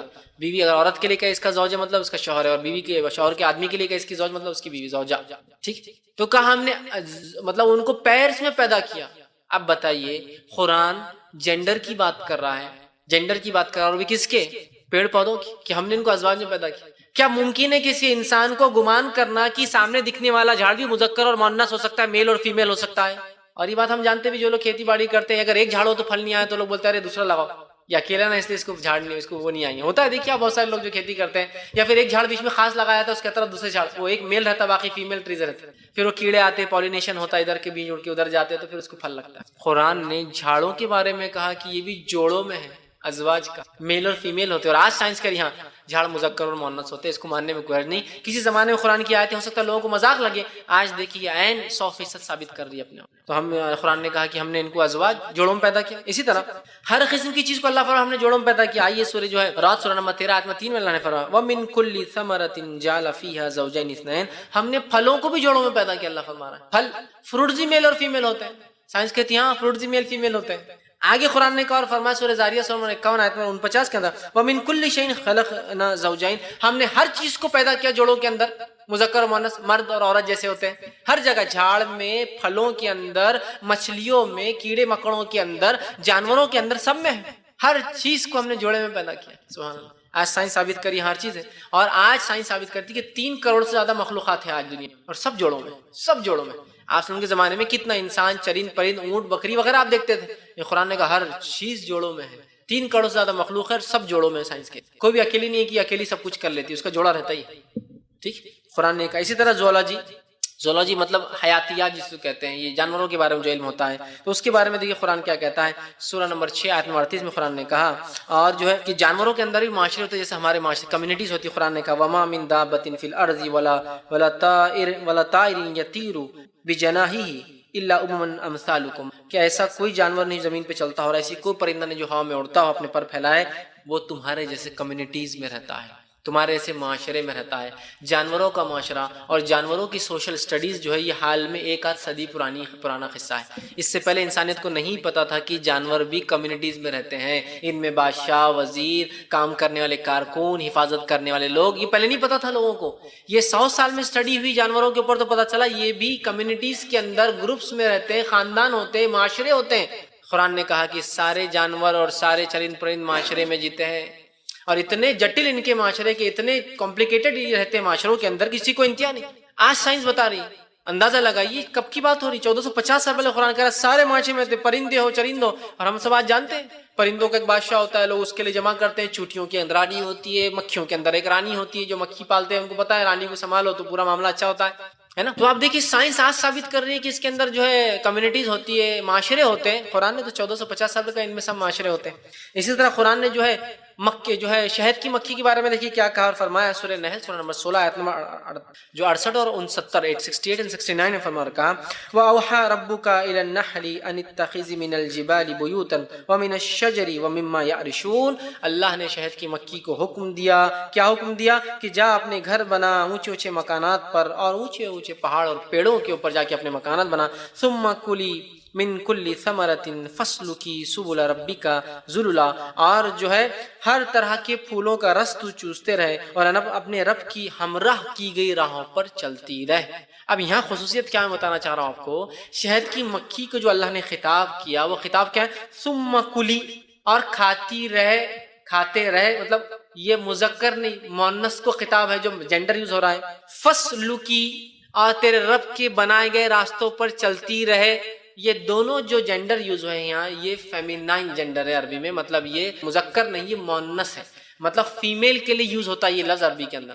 تو قرآن گویا یہ کہہ رہا ہے، اب وہ مکھی کو چونکہ مکھی کہتے ہیں، مذکر مکھی اور مؤنث مکھی، جس کو میں آنزان کہا مکھی اور مکھا، ٹھیک، مکھی بولے تو فیمیل مؤنث، اور مذکر بولے تو مکھا سمجھ لیجیے۔ تو قرآن مکھی سے خطاب کر رہا ہے، مکھے سے نہیں کر رہا ہے۔ گویا شہد جمع جو کرتی ہے مکھیاں، وہ مذکر نہیں ہوتی ہے، مؤنث ہوتی ہے۔ قرآن کہہ رہا ہے، سائنس یہ مانتی تھی 19ویں صدی تک کی وہ جو ہے مذکر ہوتا ہے جو شہد جمع کرتا ہے، جبکہ آج سائنس کہتی ہے مذکر صرف گھر میں رہتا ہے، حفاظت کرتا ہے چھتے کی، مؤنث فیمیل مکھیاں نکل کے شہد لاتی ہے۔ اندازہ لگائی آج سے 1450 سال پہلے کون مکھی کا جینڈر بتا سکتا ہے، میل ہے کہ فیمیل ہے؟ مکھی، مکھی کو ہاتھ میں پکڑ بھی تو اس کا جینڈر دکھتا نہیں آپ کو، فزیکل نہیں۔ بڑے جانوروں کا دکھ سکتا ہے کہ مؤنث ہے یا مذکر ہے، گائے ہے بیل ہے دور سے پہچان سکتے ہیں، بکری ہے بکرا پہچان سکتے ہیں، لیکن ایک مکھی کا مذکر مؤنث دکھنے سے نہیں سمجھ میں آتا وہ کیا ہے، سمجھ رہا؟ قرآن نے کہا مکھی ہے، فیمیل ہوتی ہے بی جو لے کر آتی ہے، میل بھی نہیں لاتا ہے کچھ۔ کتنی بہترین بات ہے نا، تو یہ ظاہر سے اللہ کا کلام ہے، تبھی تو یہ تمام باتیں اس کے اندر آ رہی۔ اسی طرح مکڑوں کے بارے میں، یہ نحل تھا، نمل کے بارے میں قرآن کہتا ہے سورہ نمبر 27 کے اندر آیت نمبر 17 سے 18 اللہ فرماتا اور کہتا ہے وَحُشِرَ لِسُلَيْمَانَ جُنُودُهُ مِنَ الْجِنِّ وَالْإِنسِ وَالطَّيْرِ وَهُمْ يُوزَعُونَ، اور سلیمان نکلے اپنے پورے لاؤ و لشکر کو لے کر، جس میں انس اور جن اور تمام جانور تھے جو ترتیب میں لگے تھے، فوج بندی کیے ہوئے جانے لگے ایک مقام سے، حتی اذا اتوا علی وادی النمل، اور جب وہ گزرے اور ایک وادی سے، جس وادی کو وادی نمل کہا گیا، چوٹیوں کی وادی۔ آپ نے دیکھے ہوں گے نا کہیں کہ جنگل میں چوٹیوں کے کلومیٹر تک علاقے ہوتے ہیں، صرف چوٹیاں ہی دکھیں گی آپ کو، اس میں وہ بل بنا لیتی ہے اور رہتی ہے اس کے۔ تو ایک وادی نمل میں سلیمان علیہ السلام گزرنے لگے تو کیا ہوا، قالت النملۃ یا ایھا النمل، تو ایک چونٹی نے اپنے دوسرے ساتھیوں سے کہا، اے میرے ساتھیو چونٹیوں، ادخلوا مساکینکم، اپنے اپنے گھروں میں گھس جاؤ، لا تحتمنکم سلیمان وجنودہ وہم لا یشعرون، کہ ایسا نہ ہو کہ سلیمان اور اس کا لاؤ لشکر بغیر شعور کے، بغیر سوچے، چھوٹے چھوٹے ہوتے ہیں نا، تم کو کچل دے۔ اور سلیمان علیہ السلام نے جب اس چوٹی کی بات سنی تو آپ بڑے مسکرائے اور اپنے لشکر کا رخ موڑ لیا۔ ان کو چونکہ آتی تھی نا سب کی آوازیں سنے، ان کو اللہ نے صلاحیت دے رکھی، ان کو سنے آتی تھی، اور وہ پلٹ گئے۔ اور یہ چوٹیاں بات کرتی، کیا سلیمان علیہ السلام کے زمانے، اگر یہ آیت کو 100 سال پہلے میں کسی سے کہتا کہ قرآن کہہ رہا ہے چوٹیاں بات کرتی، تو کوئی وہ ہنستا تھا۔ ہم خود بہت سارے مسلمانوں نے نعوذ باللہ ہنس دیا اس چیز، کیسا ہو سکتا ہے یار، قرآن نے کیسا بول دیا۔ آج سائنس ثابت کرتی ہے، اور سائنس یہ کہتی ہے چوٹیاں اس زبردست سسٹم اور معاشرے میں رہتی ہے، اور اتنا کمپلیکیٹڈ سسٹم سے بات کرتی ہے کہ چوٹیاں آواز سے بات نہیں کرتی، چوٹیاں ڈیٹا پاس کر کے بات کرتی ہے، ایک دوسرے سے انفارمیشن پاس کرتی ہے، اور وہ پاس کرنے کا طریقہ ہے وہ اپنے منہ سے ایک لعاب نکالتی ہے، اس لعاب کو نکال کر سامنے والے کے منہ پہ چٹکا دیتی ہے، اور وہ اس کو لے کر پورا کوٹ کر لیتی ہے، اچھا یہ فلاں فلاں۔ اسی لیے دو چوٹیوں کو آپ دیکھے جاتے ہیں، منہ کو منہ لگاتے آگے چل جاتے ہیں، منہ کو منہ لگاتے آگے چل جاتے ہیں، ڈیٹا پاس کرتے ہیں۔ وہ لوگ بات نہیں کرتے چونکہ ٹائم نہیں ان کے پاس، رکام میں نہیں ہو۔ ہمارے پاس اب دیکھیے دو لوگ مل گئے، کیا چل رہا، کیسے ٹائم پاس ہو رہا نا، ڈیٹا پیکٹ پڑھتے رہو جا کے آگے، مطلب بہت بزی ہے چوٹیاں، وہ رکام میں نہیں ہے، ٹائم ویسٹ بھی نہیں کرتے ہو، ڈیٹا پاس کر کے نکل گیا آگے۔ ایک چوٹی ہے ڈیٹا پاس کی، وہاں یہ کھانا اتنے دور پہ کھانا، ایسا کھانا ہے، میٹھا کھانا ہے، فلاں، ڈیٹا پاس کی آگے نکل گئی۔ اب یہ چلتے چلتے ڈیکوڈ کر رہی ہے اس کو، اچھا وہاں کھانا یہاں جانا، مطلب رکامے نہیں ہے، ٹائم پاس بالکل نہیں کرتے، ڈیٹا پیکٹ چھوڑتے اور آگے نکل جاتے ہیں۔ وہ دوسری چوٹی اس کو ڈیکوڈ کرتی ہے، اور اتنے فاسٹ ڈیکوڈ کرتے ہیں کہ ہزاروں کی تعداد میں ایک دوسرے کو منہ لگاتے چلتے اور سب انفارمیشن پاس ہو رہی ہے۔ ہم بھی اگر بات کریں گے، اگر مجھ سے آپ 4 ایک ساتھ بات کریں گے، ہم لوگ یار ایک کوئی تو منہ بند کرو یار، دو تو میرے کو سننے تو دو ہے نا، یہ ہوں گا نا، ہزاروں کی تعداد کھٹا کھٹ، صرف دیکھیے ہر سیکنڈ منہ لگاتے ہوئے چلتی ہو اور ڈیٹا پاس کر دے رہی، ڈیکوڈ بھی ہو رہا اس کے مائنڈ میں، اچھا جی ہاں یہ فلاں برابر۔ ایک چونٹی پہلے جاتی ہے، آپ دیکھیے کبھی بھی، آپ ایک ایکسپیریمنٹ ایک صاحب نے کیا تھا، اور اس پہ انہوں نے لکھا تھا چونٹیاں جھوٹ بولنا پسند نہیں کرتی ہے۔ آپ بولیں گے اب کیسا معلوم ہوگا چونٹی کی آنکھیں بولیں گی کہ ہم کو جھوٹ نہیں آئی؟ ایکسپیریمنٹ بہت پیارا ایکسپیریمنٹ تھا، ایک عالم دین نے کیا تھا۔ انہوں نے ایک شکر کا کیوب جو چائے میں ڈالتے ہیں نا، ایک بڑا کیوب، اس کو رکھ دیا بیچ میں ٹیبل پہ اپنے کھانے کی۔ چونٹیوں کے گروپ میں ایک چونٹی ہوتی ہے جو سرچ کرتی ہے کھانا کہاں ہے، پہلے ڈھونڈتے رہتی ہے، اس کے سینسز بہت ہائی ہوتے ہیں۔ وہ چونٹی آئی، اس نے دیا کھانا، کھاتی بھی ہے، ٹیسٹ کرتی ہے تاکہ بتائے کہ کھارا ہے، میٹھا ہے، پھیکا ہے، تیکھا، کیا چاہیے ہم۔ اس نے لیا، جانے لگی۔ جب وہ چونٹی چلے گی، انہوں نے کیوب کو اٹھا کے بازو رکھ دیا، آئے اس کے پیچھے ریلا پورا، وہ آگے چلتی بھائی ریلا ہے، شکر نہیں، واپس. پھر انہوں نے کیوب کو وہیں رکھ دیا. اب پھر آیا وہ ڈھونڈتے ڈھونڈتے جو اس کا سرچ کرنے والا تھا, پھر اس نے ڈھونڈ کے گیا, انہوں نے پھر کیوب اٹھا لیا, پھر وہ آئی پوری لائن, کھانا نہیں ہو چلے گا. تیسری بار 5 بار کیا انہوں نے, چھٹی بار وہ لائن آئی, وہ جو آگے چونٹی تھی وہ آئی, اور چھٹی بار جب وہ کیوب ہٹا لیا گیا اور وہ ریلا آیا, وہ سب جمع ہوئے اس ایک کے اطراف اور اس کو پورا ٹکڑے کر کے پھینک کر چلے گئے اس چوٹی کو. پھر وہ عالم نے لکھا چوٹیاں جھوٹ بولنا پسند نہیں کرتی, مار دیا انہوں نے اس کو, اس نے جھوٹ بولا تھا. چونکہ وہ 5 بار آئے, 5 بار نہیں ملا, چھٹی بار ختم کر دیا اس کو. چوٹیاں جھوٹ بولنا پسند نہیں کرتی, جانور بھی جھوٹ پسند نہیں کرتے, ہے نا. اور چونٹی مکوڑا ایک ایسی چیز ہے, نمل, چوٹی مکوڑا سب کو ہم لوگ وہ کہتے ہیں, عربی میں نملی کہتے ہیں اس کے لیے. ایک ایسی مخلوق ہے جو اگر کسی مخلوق کو یہ حاصل ہے شرف کی انسانوں سب سے قریب ہے تو یہ انسانوں سب سے قریب جانور ہے, جانوروں میں سب سے قریب, اتنے کہ ان کے پاس سسٹم ہوتے ہیں, سردار ہوتے ہیں, وزیر ہوتے ہیں, رانیاں ہوتی ہے, ٹھیک ہے. اس کے بعد بچوں کو پالنے کے لیے آیائیں ہوتی ہیں ان کے پاس, چوٹیوں کے جو بچے انڈے سنبھالنے کے لیے کچھ چوٹیاں ہوتی ہیں, اور وہ بچوں کو نکالتی ہے, پیدا کرتی ہے, کھلاتی ہے, پلاتی, بڑا کر کے پھر بل سے باہر, ان کا کام ہی رہتا. کچھ چوٹیاں ہوتی ہیں جو حفاظت پہ رہتی ہے بل کے باہر, وہ باہر ہی رہیں گی زندگی بھر, اندر نہیں جاتی, حفاظت کام ہے. کچھ چوٹیاں گھر بنانے پر طے ہوتی ہے, وہ گھر ہی بناتی ہے. کچھ چوٹیاں ہوتی ہیں جو کھانا لانا, اگر بھیگ گیا تو لا کر باہر دھوپ میں سکانا, سکا کے لے جانا. کچھ کھانے کو خاص طور سے سڑانا تاکہ پھپھوند نکلے, جھاڑ آئے تو وہ جھاڑ کو ہم کھائے. وہ تمام ان کو ایگریکلچر کرنے والے سب ہوتے ہیں. ان کے مارکیٹ بازار ہوتے ہیں, ہر چوٹی نے جو لایا جہاں جہاں سے ڈھونڈ کے لایا اپنے گھروں میں رکھتے, پھر لا کر بیچ میں رکھتے, بازار ہوتے ہیں ان کے, جہاں وہ لاتے ہیں وہ چوٹی ان کو کچھ دیتی ہے, ان سے کچھ اٹھا کے لے جاتی ہے. اور جب امریکہ کے اندر یوروپینز پہلی بار گئے, انہوں نے ایسے جنگلات پائے جن جنگلوں میں چاول اگے ہوئے, چاول کے کھیت لگے ہوئے. یہ پریشان ہو کہ چاول کے کھیت امریکہ میں کون لگائے گا, آدیواسی لوگ وہاں کوئی ہے نہیں, پریشان ہوئے. بعد میں پتا چلا یہ چاول کے کھیت چونٹیاں لگاتی تھی. چونٹی چاول کو اٹھا کے رکھتی تھی, موسم برسات آنے سے پہلے لا کر زمین کو کھود کر اندر ڈالتی تھی, موسم برسات پہ پانی گرتا تھا, اس کی دیکھ بھال کرتی تھی. چاول کا جھاڑ لگنے کے بعد جا کر چاول کو اس سے چھانٹ کر اپنے بلوں میں رکھتی تھی, باقی جھاڑ سوکھ جاتا تھا, پھر دوسری جگہ وہ چاول جمع کر کے اگلے سال پھر جھاڑ لگاتی تھی تاکہ ان کے پاس کھانے کا سسٹم جاری رہے. کھیت کے کھیت. اور اس کے الحمدللہ ہارون یحییٰ نے پوری فوٹوز بھی لی ہے جو بالکل چوٹیوں کے لگائے ہوئے کھیت, جن کو دیکھ کر آپ کو لگے ایسے انسانوں نے لگا. اناج بھیگ جائے تو ان کو سکھانے کی ٹیکنیک بھی پتا ہے کہ اناج بھیگ جائے تو سڑ جاتا, روٹ ہو جاتا ہے, سکھاتی ہے. آپ اپنے علاقوں میں دیکھیے, کوئی بارش ہو جائے تو چوٹیاں تو اپنے انڈوں کو لے کے جاتی ادھر سے ادھر, یا پھر کھانے کی چیزوں کو لا کے سکھاتے رہتی باہر دھوپ کے اندر, کیونکہ ان کو معلوم بھیگ جائیں گا, سڑ جائیں گا, سال بھر کا اسٹاک رکھنا ہے ان کو. تو چوٹیاں یاد رکھیے, اگر کوئی جانور ہے جو انسانوں سب سے زیادہ قریب ہے تو چوٹی ہے. اور یہ بہت سوفسٹی, قرآن نے کہا وہ بات کر رہی تھی, سلیمان علیہ السلام نے سنا, اور چوٹیاں یاد رکھی بات کرتی. بہت سوفسٹیکیٹڈ سسٹم اللہ نے بنایا لیکن وہ بات کرتی ہے. بھائی آخری جو آج کا میرا ٹاپک کا حصہ تھا وہ یہ علم جنینیات. یہ بایولوجی کا ایک حصہ ہے, بس آخری میں اس کو میں رکھ رہا ہوں اس لیے کہ علم جنینیات وہ علم ہے کہ انسان کیسے اپنی ماں کے پیٹ میں بنتے ہیں اور کیسا پیدا ہوتے ہیں. ٹھیک, یہ بڑا اہم علم ہے اور بڑا جٹل علم ہے, بہت کمپلیکیٹڈ نالج ہے. اور یہ علم 100-200 سال پرانا ہے صرف, اس سے پہلے اس کی سٹڈیز نہیں تھی, اس لیے کہ انسانوں کو پتہ ہی نہیں تھا کہ کیسے ماں کے پیٹ میں بچہ بنتا ہے. اس کو کہتے ہیں ایمبریولوجی, علم جنین. جنین کہتے ہیں ماں کے پیٹ میں جو بچہ ہوتا ہے.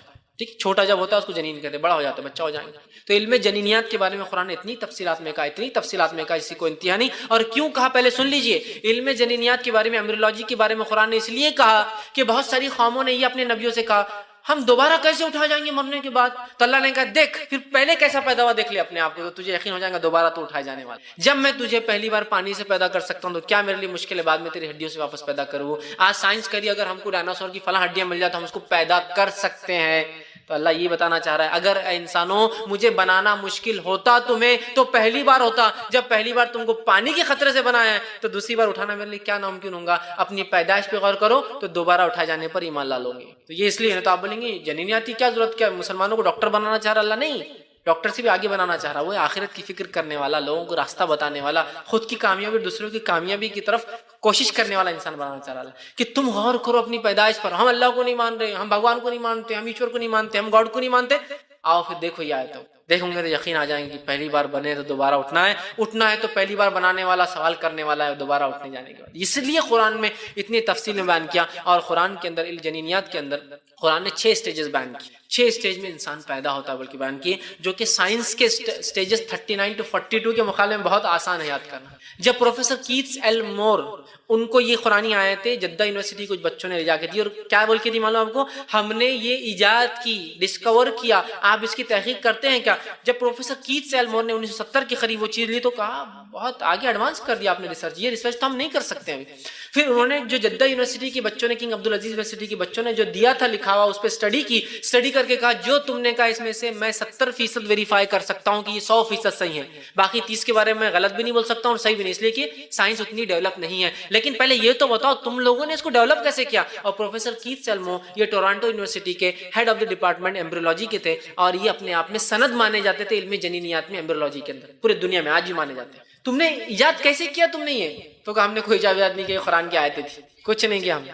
پروفیسر کیت سیلمور نے کہا اگر یہ قرآنی آیتیں تھی تو یہ بات ماننے مجھے کوئی مطلب دو رائے نہیں ہے کہ محمد صلی اللہ علیہ وسلم کے پاس علم کا ایک الگ ذریعہ تھا، ایکسٹرا ٹیریسٹریل، کہیں آسمان سے ان کے پاس علم آیا کرتا ہوگا، اس لیے کہ انسان اس چیز کو نہیں جان سکتا، اپنی آنکھوں سے نہیں دیکھ سکتا۔ اور انہوں نے کہا قرآن کی جو سٹیجز ہے 6 ہے، ہمارے سٹیجز 39 اور 42 سے بہت آسان ہے۔ قرآن نے کہا پہلا نطفہ، پانی کا قطرہ، علقہ ایک چپکی ہوئی چیز یا خون کا ایک حصہ، مدغہ کوئی چابی ہوئی چیز، ٹھیک ہے، عظامہ ہڈیوں والی، اس کے بعد لحمہ، اس پہ گوشت چڑھ گیا، خلقنا آخر، اور پھر اس کے بعد ایک دوسری مخلوق اللہ نے اس کو بنایا۔